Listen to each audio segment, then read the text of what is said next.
S சம்பந்தம் G அவர்கள் மதிப்பீடு என்கின்ற தலைப்பிலே பேச வருமாறு அன்புடன் அழைக்கிறேன்.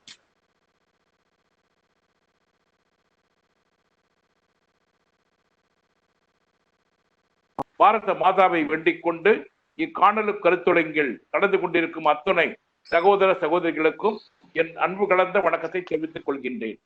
நம்முடைய குழந்தைகள் இயற்கையிலேயே அபரிதமான அறிவாற்றலால் நிரம்பியவர்கள்.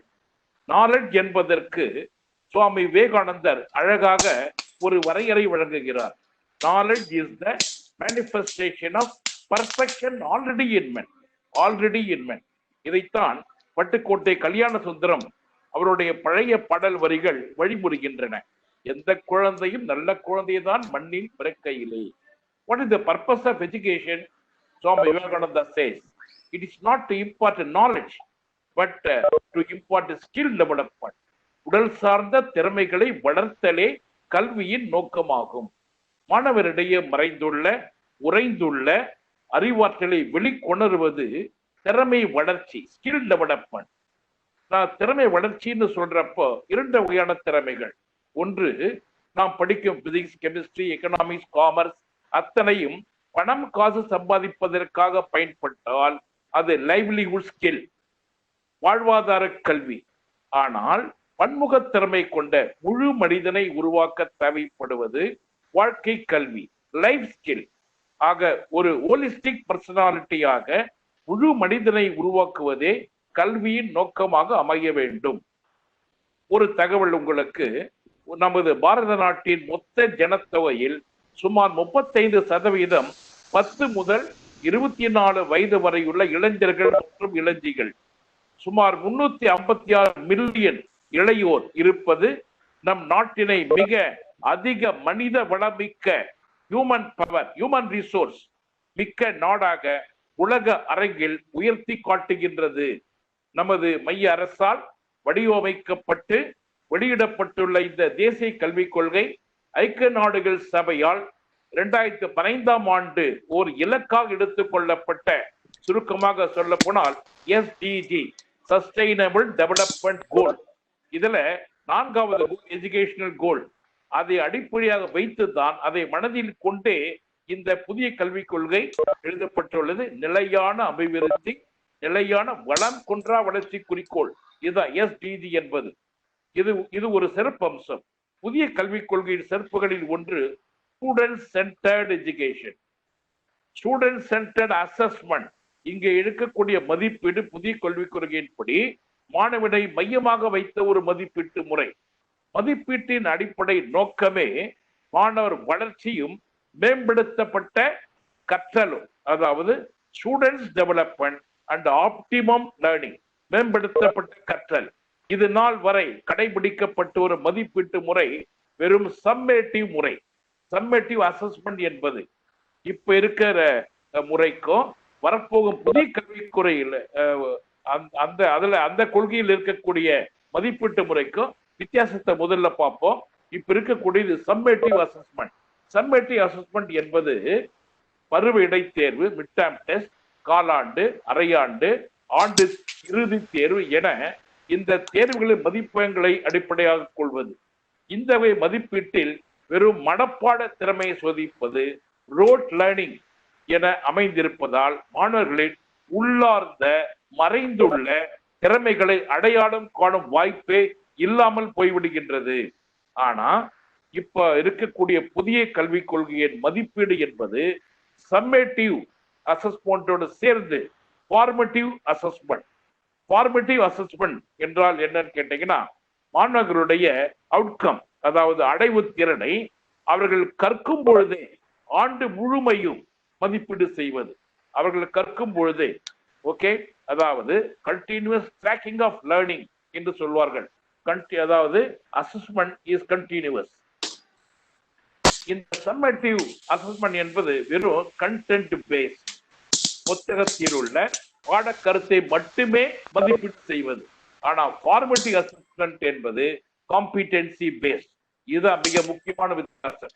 இப்ப இருக்கக்கூடிய மதிப்பீடு வெறும் கண்டென்ட் பேஸ், பாடத்தை மட்டுமே மையமாக கொண்டது. ஆனால் வரக்கூடிய புதிய கல்விக் கொள்கையில இந்த ஃபார்மேட்டிவ் அசஸ்மெண்ட் என்பது காம்பிடென்சி பேஸ், திறமையை சோதிப்பது, உள்ளார்ந்த திறமைகளை பரிசோதிப்பது. இது அல்லாமல் ஹையர் ஆர்டர் ஸ்கில் என்று சொல்லக்கூடிய திறன்கள், அனாலிசிஸ் பகுத்தாய்தல், கிரிட்டிக்கல் திங்கிங் நுண் சிந்தனை திறன், கான்செப்டுவல் கிளாரிட்டி அதாவது கருத்துக்களின் தெளிவு, இவற்றை மதிப்பீடு செய்வது ஃபார்மேட்டிவ் அசஸ்மெண்ட். புதிய கல்விக் கொள்கையின் மதிப்பீட்டு முறையில் தேர்வு பயம் என்ற ஒரு நிலையே இருக்காது, அந்த சொல்லே இருக்காது. சாதாரணமாக மாணவரிடையே தேர்வு குறித்த ஒரு அவர்ஷன், வெறுப்பு என்பதே இனிமேல் இருக்க வாய்ப்பே கிடையாது. அடுத்து ப்ராக்ரஸ் கார்டு, முன்னேற்ற அட்டை. அதாவது 3 வகையான ஆய்வு மையங்கள் உள்ளன. ஒன்று நேஷனல் அசஸ்மெண்ட் சென்டர், தேசிய மதிப்பீட்டு மையம். ஏற்கனவே உள்ளது NCERT, SCERT. இந்த NCERT என்பது தேசிய கல்வி ஆராய்ச்சி மற்றும் பயிற்சி மையம். SCERT என்பது மாநில அளவுல மாநில கல்வி ஆராய்ச்சி மற்றும் பயிற்சி மையம். இந்த 3 அமைப்புகளின் வழிகாட்டுதலின் மற்றும் ஒப்புதலின் பேரில் மாணவர் முன்னேற்ற அட்டை முழுவதுமாக மாற்றி அமைக்கப்படும். இந்த புதிய கல்விக் கொள்கையில progress card will be a progressive one. It is a revolutionary, no doubt about it. இந்த முன்னேற்ற அட்டையானது மாணவரது அனைத்து துறைகளின் அடைவுகளையும், அதாவது learning outcome in all multi discipline என்று சொல்வார்களே, அது போல 360 டிகிரி கோணத்தில் பன்முக திறமை அனைத்தையும் 360 டிகிரி மல்டி டைமென்ஷனல் ஸ்கில்ஸ் என்று சொல்லலாம். மற்றும் ஒவ்வொரு மாணவனுடைய தனித்துவம், யூனிக்னஸ், இண்டிவிஜுவல் டிஃபரன்ஸ் என்று உளவியல் சொல்வார்கள். அதாவது ஒவ்வொரு மாணவனும் வேறுபட்டிருக்கிறான் மற்ற மாணவர்களோடு. ஒருத்தர்கிட்டையோ தனித்துவம் என்ன உள்ளது, யூனிக்னஸ் உள்ளது என்ன உள்ளது என்பதை இந்த ப்ராக்ரஸ் கார்டு பிரதிபலிக்க வேண்டும். நம்முடைய கல்வி உளவியல்ல ப்ளூம் டெக்ஸானமி அப்படின்ற ஒரு கற்றலினுடைய அடைவுகள், லேர்னிங் அவுட்கம் 3 பிரிவுகளா நம்ம பிஎட்ல நம்ம ஆசிரியர் பெருமக்கள் படிப்பாங்க. அந்த டொமைன்ஸ் ஆஃப் லேர்னிங் அப்படின்னு சொல்லுவாங்க. அந்த டொமைன்ஸ் ஆஃப் லேர்னிங் என்னன்னு கேட்டீங்கன்னா, ஒன்று காக்னிட்டிவ் டொமைன், அதாவது அறிவாற்றல் அடைவுகள், மென்டல் திங்கிங் ஸ்கில் இதோட சம்பந்தப்பட்டது. இரண்டாவது அஃபெக்டிவ் டொமைன். முதலாவது காக்னிட்டிவ் டொமைன் நாலேஜ், இரண்டாவது அஃபெக்டிவ் டொமைன் மன உணர்வு அடைவுகள், அதாவது social, emotional, feeling, attitude and self இவற்றோடு சம்பந்தப்பட்டது. மூன்றாவது மிக முக்கியமானது சைக்கோமோட்டார் டொமைன். சைக்கோமோட்டார் டொமைன் என்பது உள ஆற்றல் செயல்பாட்டு அடைவுகள், அவுட்கம், பிசிக்கல், கைனஸ்தெட்டிக், மேனுவல் ஸ்கில் இவற்றோடு சம்பந்தப்பட்டது. புதிய கல்விக் கொள்கையில் ஆக இந்த 3 வகையான திறமைகளையும் ஆண்டு முழுக்க காக்னிட்டிவ், அஃபெக்டிவ், சைக்கோமோட்டார் இந்த 3 வகையான திறமைகளையும் ஒவ்வொரு கற்றலுக்கு பின்னரும் ஆஃப்டர் எவரி லேர்னிங் மதிப்பீடு செய்யப்படும். இது ஒரு மிக முக்கியமான சிறப்பம்சமாகும். மேலும் இந்த ப்ராக்ரஸ் கார்டுல self assessment, peer assessment, peer என்றால் அந்த மாணவனை ஒத்த அதே வயதுடைய மற்ற மாணவர்கள், peer assessment, project based assessment, வினாடி வினா குவிஸ், குழு செயல்பாடு, டீம் ஒர்க், கதாபாத்திரங்களாக ஏற்று நடித்தல், ரோல் பிளே, டீச்சர் அசஸ்மெண்ட் என அனைத்தையும் உள்ளடக்கிய ஒரு ஹோலிஸ்டிக் ப்ராக்ரஸ் கார்டு என்றே இதை சொல்லலாம். ஆக மதிப்பீட்டு முறையில புதிய கல்விக் கொள்கை ஒரு பெரிய புரட்சியை ஏற்படுத்த போகின்றது. இதுல சந்தேகமே கிடையாது. இத்தகைய முன்னேற்ற அட்டைகள் பள்ளிக்கும் வீட்டிற்கும் ஆசிரியர்களுக்கும் பெற்றோர்களுக்கும் ஒரு இணைப்பு பாடமாக அமையும் என்பதில் சிறிதும் ஐயமில்லை. இந்த மதிப்பீட்டிற்கு பின் மாணவருடைய தேவை, அதாவது நீடு மற்றும் நாட்டம், ஆப்டிடியூட் இவை அத்தனையும் ஆசிரியரும் பெற்றோரும் எளிதாக அடையாளம் காண முடியும். அதாவது teachers and parents can easily identify both the deficiencies and aptitude. இதற்கு ஆர்டிபிஷியல் இன்டெலிஜென்ஸ் பேஸ்டு சாஃப்ட்வேர் தயாரிக்கவும் புதிய கல்விக் கொள்கை முன்வந்துள்ளது. இது ஒரு முக்கியமான சிறப்பம்சம்.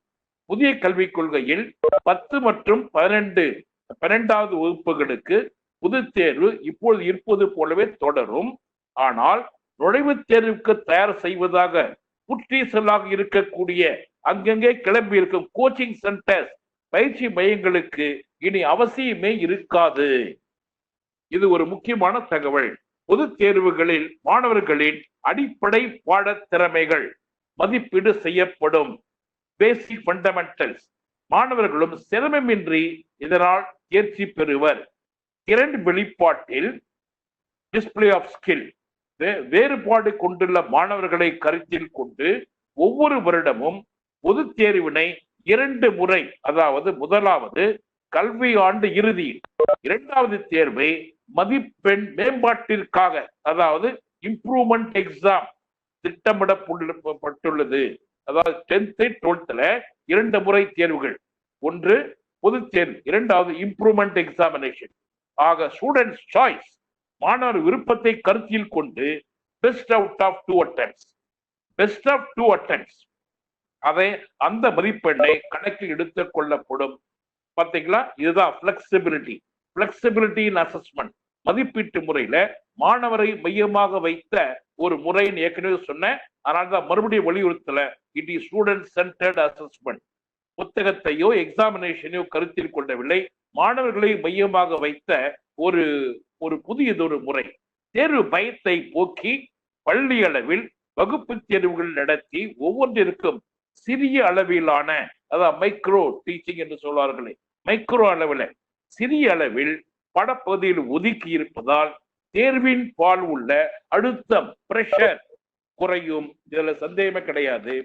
திங்கிங் ஸ்கில், சிந்தனா சக்தியை தூண்டக்கூடிய மல்டிபிள் சாய்ஸ் கொஸ்டின்ஸ் அமைந்த அப்ஜெக்டிவ் கொஸ்டின்ஸ் கொண்ட வினாத்தாளும், கருத்துக்களை சரளமாக வெளிப்படுத்தக்கூடிய கட்டுரை வடிவிலான வினாக்கள், எஸ்ஏ டைப், டிஸ்கிரிப்டிவ் டைப் வினாக்களும் ஆக 2 வகை வினாத்தாள்களும் அமையப்பெறும். இந்த புரட்சிகரமான மறுமலர்ச்சி ஏற்படுத்த போகும் மதிப்பீட்டு முறையை national curriculum framework for school education, national curriculum framework for school education என்ற ஒரு புதியதொரு திட்டத்தின் கீழ் மாநில அளவில் எஸ்சிஆர்டி, தேசிய அளவில் என்சிஆர்டி மற்றும் பிஓஏ என்ற புதியதாக தோற்றுவிக்கப்பட போகும் ஒரு நிறுவனம், பிஓஏ போர்ட் ஆஃப் அசஸ்மெண்ட் என்ற இந்த 3 அமைப்புகளும் புதியதாக துவங்கப்படவுள்ள நேஷனல் அசஸ்மெண்ட் சென்டரோடு இணைந்து 2022-23 கல்வியாண்டில் 2022-23 அகாடமிக் இயர் அமல்படுத்தப்படும் வண்ணம் இது செயல்படும். 3வது, 5வது, 8வது வகுப்பு இறுதியில் தேர்வுகள் நடக்கும் என்றாலும் இந்த மதிப்பெண்கள் அனைத்தும் பள்ளி மற்றும் கற்பித்தல் முறை, ஸ்கூல் அண்ட் தி பெடகாகி, கற்பித்தல் முறை, இவற்றை மட்டுமே மதிப்பீடு செய்வதற்காக பயன்படுத்தப்படும். Not the children. Assessment of school இந்த நியூ எஜுகேஷன் பாலிசியில எவ்வாறு கொடுக்கப்பட்டுள்ளது என்றால், the result of school examination in respect of 3, 5 and 8th grade will be used only for developmental purpose and for continuous monitoring and improving the school system, not the children. Remember, எனவேதான் அழுத்தம் என்ற சொல்லே மாணவர்களிடம் இருக்காது, தேர்வு பயமே இருக்காது. இந்த 3ஆம் வகுப்பிற்கான மதிப்பீட்டில் அடிப்படை எழுத்தறிவு, அதாவது பேசிக் லிட்ரஸி, அடிப்படை எண் கணிதம் நியூமரசி மற்றும் அடிப்படை திறமைகள், அதாவது ஃபவுண்டேஷனல் ஸ்கில்ஸ் போன்ற பகுதிகளை உள்ளடக்கியதாக இருக்கும். இந்த 3, 5, 8 வகுப்பு தேர்வுகளில் தேசிய மற்றும் லோக்கல் பிளேவர், அதாவது ஸ்டேட் பிளேவர், எந்த மாநிலமோ அந்த மாநிலத்தை சேர்ந்த வரலாறு, அந்த மாநிலத்தை சேர்ந்த தேச தலைவர்களுடைய வரலாறு, அங்கு இருக்கக்கூடிய இயற்கை வளங்கள், அவற்றை பற்றிய அவற்றை பற்றிய பாடப்பகுதிகள் மிக அதிகமாக இருக்கும். மதிப்பீடும் அதை சார்ந்த இருக்கும். இதுதான் லோக்கல் கரிக்குலம், லோக்கல் கண்டென்ட் என்று சொல்வார்கள். இது ஒரு மிக முக்கியமான ஒரு சிறப்பம்சம். சாதாரணமா இந்த மதிப்பீடு அப்படின்றத பத்தி சொல்றதுனால மொத்த 4 வகையான நம்ம எல்லாரும் இதுவரைக்கும் கேள்விப்பட்டிருப்போம். 5+3+3+4 இந்த எஜுகேஷன் சிஸ்டத்துல முதல்ல இருக்கக்கூடிய அந்த 5 இயர் ஃபவுண்டேஷனல் ஸ்டேஜ் அப்படி சொல்லுவாங்க. இதுல வர்ற மதிப்பீடு பாத்தீங்கன்னா பிளே, ஆக்டிவிட்டி பேஸ்டு லேர்னிங், இத ஃபங்க்ஷனல் லிட்ரஸி அண்ட் நியூமரிசின்னு சொல்லுவாங்க. இது 3 to 6 வயது வரை 3 ஆண்டுகள் அங்கன்வாடி, பால்விகா அல்லது preparatory ஸ்கூல் இது இருக்கும். அடுத்தது first standard, second standard 6 to 8 வயது வரை 2 ஆண்டுகள். இது இந்த 3 to 6, அடுத்த 6 to 8 வயது வரை மொத்தமா சேர்த்து ஃபவுண்டேஷனல் ஸ்டேஜ், அடிப்படை நிலை அப்படின்னு சொல்லலாம். அடுத்தது preparatory stage, 3rd standard to 5th standard 8 வயது முதல் 11 வயது வரை. இதுல மதிப்பீடு எதுன்னு கேட்டீங்கன்னா டிஸ்கவரி, இன்டராக்டிவ் பேஸ்டு லேர்னிங். அடுத்தது 6வது வகுப்பு முதல் 8வது வகுப்பு வரை 11 to 14 வயது வரை 3 ஆண்டுகள் மிடில் ஸ்டேஜ், நடுநிலை அப்படின்னு பேர். இதுல experiential learning in mathematics, science, social and humanities. அடுத்ததா வழக்கமா இருக்கக்கூடிய 9th to 12th 14 to 18 years 4 ஆண்டு கல்வி செகண்டரி இடைநிலை நிலையில multidisciplinary, critical thinking, flexibility in choice of the subject. மாணவர்களுக்கு எந்த பாடத்தை எடுத்து படித்து தேர்வு எழுதுவார்கள் அப்படின்றதுல அவர்களுக்கே ஒரு சாய்ஸ் கொடுக்கப்பட்டுள்ளது. இது ஒரு சிறப்பு. இப்போ மாணவர்களை எவ்வாறு மதிப்பீடு செய்யறதுன்னு பார்த்தோம். ஆனா புதிய கல்விக் கொள்கைகளில பள்ளிகளையே மதிப்பீடு செய்வது, பள்ளி கல்லூரிகளை எவ்வாறு, அதாவது ஸ்டாண்டர்டைசேஷன், அக்ரிடேஷன் அப்படி சொல்லுவாங்க பாருங்க, அது மாதிரி தர நிர்ணயம் செய்தல், அதை பத்தி பார்க்கலாம். புதிய கல்விக் கொள்கையில அதாவது மதிப்பீட்டு முறையில தரமும் குவாலிட்டி பல்வேறு பள்ளி கல்வி வாரியங்களுக்கு இடையே, அதாவது டிஃபரண்ட் போர்ட் ஆஃப் எக்ஸாமினேஷன், நம்ம செல்வகுமார்ஜி சொன்ன மாதிரி எப்படி யூனிவர்சிட்டியில டிஃபரன்ஸ் இருக்கோ அது மாதிரி பள்ளிகள்லயும் பல போர்ட் ஆஃப் எக்ஸாம்ல பல வகை இருக்கு. இந்த நோக்கத்தோடு ஒரு யூனிஃபார்மிட்டியை வைப்பதற்காக பராக் என்ற ஒரு அளவுகோல், பராக் PARAKH, இதுக்கு என்ன எக்ஸ்பென்ஷன் கேட்டீங்கன்னா performance assessment review and analysis of knowledge for holistic development என்ற ஒரு அளவுகோலில் தரத்தை நிர்ணயம் செய்யும் ஒரு ஸ்டாண்டர்ட் செட்டிங் பாடி தேவை என கருதி இந்த நேஷனல் அசஸ்மெண்ட் சென்டர் NAC என்ற அமைப்பு உருவாக்கப்பட்டுள்ளது.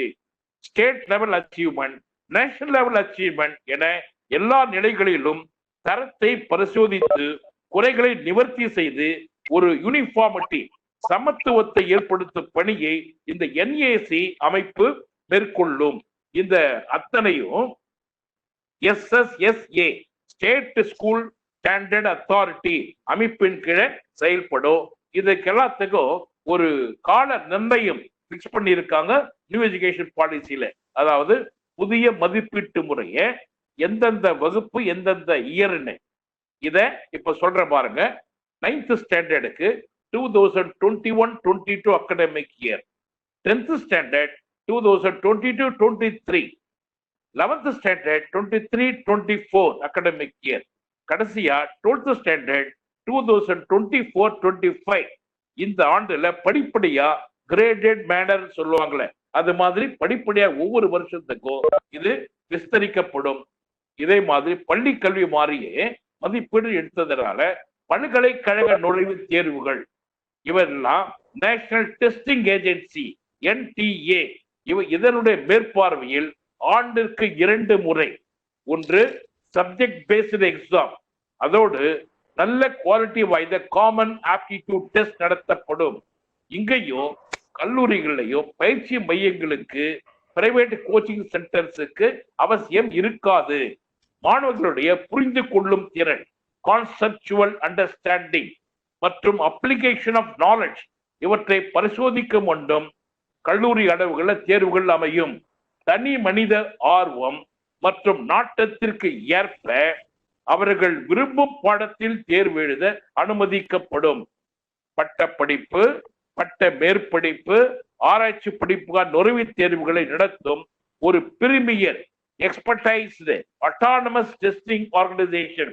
செல்வகுமார்ஜி சொன்னாரு அட்டானமஸ் ஸ்டேட்டஸ், அதாவது பாட திட்டத்துக்கு சொன்னார். ஆனா அசஸ்மெண்ட்ல கூட இந்த அட்டானமஸ் அதாவது ஒரு தன்னாட்சி கொண்ட நிறுவனமா ஒவ்வொரு கல்லூரி பல்கலைக்கழகமும் மதிப்பீட்டு முறையில கூட அந்த சுதந்திரம் வழங்கப்பட்டுள்ளது. அனைத்து பல்கலைக்கழகங்களுக்கும் இந்த NTA பொதுவான நுழைவுத் தேர்வு நடத்துவதால் ஒரே அம்பரல்லா நாடு முழுமைக்கும் தரமும் குவாலிட்டியோ சமத்துவ யூனிஃபார்மிட்டியோ உறுதி செய்யப்படும். இதுல சந்தேகமே கிடையாது. அடுத்ததா ஸ்பெஷல் ஸ்கில்ஸ், அதாவது தனித்திறன்கள், இவற்றை எவ்வாறு மதிப்பீடு செய்வது, மாணவர்களுடைய தனித்திறனை அடையாளம் கண்டு அவற்றை மேலும் ஊக்குவிக்க project based club, circle, science circle, maths circle, music and dance performance circle, chess circle, poetry circle, drama circle, sports circle, eco club, health club, yoga club என இத்தகைய பல்வேறு மன்றங்களின் மூலம் திறன் வளர்க்கப்பட்டு மாணவர்களுக்கு ஒவ்வொரு கோடை காலத்திலையும் சிறப்பு முகாம் ஏற்பாடு செய்யப்பட்டு பொருளாதாரத்தில் பின்தங்கிய மாணவர்களை ஊக்கப்படுத்தும் வண்ணம் திறன் மேம்பாட்டு திட்டங்கள் செயல்படுத்தப்படும். இந்த புதிய கல்விக் கொள்கையில இது ஒரு மிக முக்கியமான அம்சம். நாட்டில் உள்ள அனைத்து வீடுகளுக்கும் இணையதள வசதி கிடைத்த பின் ஸ்மார்ட் போன், டேப்லெட் சாதனங்கள் வழியே பெற்றோர் ஆசிரியர் ஒத்துழைப்புடன் காணொலி வகுப்புகள் நடத்தப்பட்டு டிஜிட்டல் பெடகாகி கற்பித்தல் முறையின் கீழ் ஸ்மார்ட் கிளாஸ் ரூம் நிறுவப்படும். ஆக இத்தகைய புரட்சிகரமான மதிப்பீட்டு முறை, திறன் வளர்ப்பு திட்டங்கள், தேர்வுகளில் தளர்வு தன்மை, பிளெக்சிபிலிட்டி இன் எக்ஸாம், இவை அனைத்தும் எதை குறிக்கிறது என்றால், மறுபடியும் சொல்கிறேன், இந்த புதிய கல்விக் கொள்கை ஒரு student centred education, student centred மதிப்பீடு என்றே சொல்லலாம். சுருக்கமா சொல்ல போனா இன்றைய தினம் இன்னைக்கு இருக்கிற நிலை என்ன கேட்டீங்கன்னா, நம்ம மாணவர்களுக்கு பல்வேறு அழுத்தங்கள் உள்ளன. அழுத்தங்கள், அகடமிக் பிரஷர், மாணவருடைய விருப்பத்தை பற்றி கவலைப்படாமல் பெற்றோர்கள் திணிக்கிறாங்க பாருங்க, அது பேரண்டல் பிரஷர். மூன்றாவது, அவனுக்கு என்னவாக போகின்றோம் அப்படின்ற ஒரு ஆம்பிஷனே இருக்காது.